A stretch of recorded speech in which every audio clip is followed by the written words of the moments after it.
என்ன சாப்பாடு செய்ய போற? தோசை ஊற்றவா மாமா? தோசை வேணாம்டா. கேப்பம் பாரு, இடியப்பம் செய்தா. இடியப்பம் செய்வா? ஆமாம். சரி. கேப்ப மாவில் இடியப்பம் கேட்டிருக்காங்க. அதுக்காக கேப்ப மாவு 1 கப் அளவுக்கு எடுத்துட்டேன். நம்ம வீட்டிலே அரைச்சி வச்சுருக்க, அலசி காய வச்சு அரைச்சி வச்சுருக்க இடியப்ப மாவு இதை அவிச்சு எடுத்து வச்சுருக்கோம். இந்த இடியப்ப மாவு நல்லா டேஸ்ட்டாக இருக்கும், வீட்டிலே தயாரித்தது. ரெண்டுமே சம அளவு எடுத்து உப்பு சேர்த்து சுடுதண்ணி வெது வெதுன்னு வச்சு பிணைஞ்சி எடுத்துக்கலாம். மாவை பிணைஞ்சிட்டு இடியப்பக்கட்டையில் சேர்த்து இந்த மாதிரி சுற்றி எடுக்கலாம். இந்த அளவுக்கு மாவு ரொம்ப தண்ணியாக இல்லாமல் பக்குவமாக பிணைஞ்சுக்கணும். இது அப்படியே இடியப்ப உரலில் போட்டு பிழிஞ்சு விட வேண்டியதான்.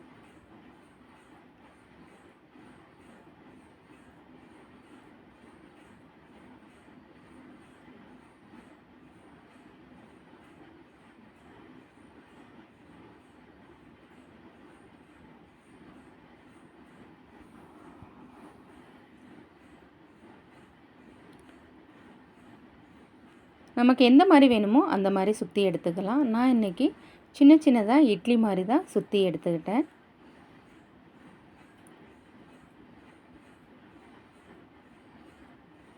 இட்லி பானையில் வச்சு அவிச்சு எடுத்துக்கலாம்.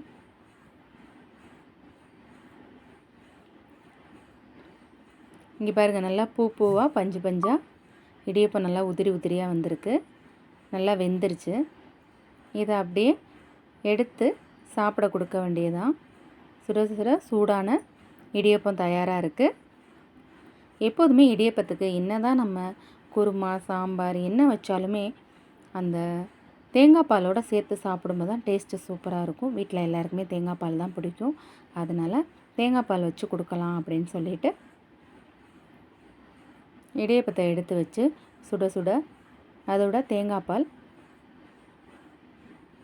ஜீனி எல்லாமே சேர்த்து சாப்பிட எடுத்து கொடுக்க ஆரம்பிச்சிட்டோம். பிள்ளைங்கள்லேருந்து பெரியவங்க வரையும் சாப்பிட்லாம். நல்லா டேஸ்ட்டாக இருக்கும், நல்லா வாசமாகவும் இருக்கும். ரொம்ப சத்தம் கூட நம்ம கேப்ப மாவு சேர்த்துருக்கோம். எப்போதும் கூழ் இந்த மாதிரி செஞ்சு கொடுக்குறதுக்கு இந்த மாதிரி இடியப்பமாக வித்தியாசமாக செஞ்சு கொடுக்கலாம். கண்டிப்பாக எல்லாருக்கும் டேஸ்ட் ரொம்ப பிடிக்கும், நல்லா விரும்பி சாப்பிடுவாங்க. மாமாட்ட எடுத்துகிட்டு போய் இதை கொடுக்கலாம். கொடுத்து அவங்களும் சாப்பிட ஆரம்பிச்சிட்டாங்க. கண்டிப்பாக நம்ம சேனல் பிடிச்சிருக்குன்னு நினைக்கிறேன். பிடிச்சிருந்தா நம்ம சேனலை லைக் பண்ணுங்கள், ஷேர் பண்ணுங்கள்.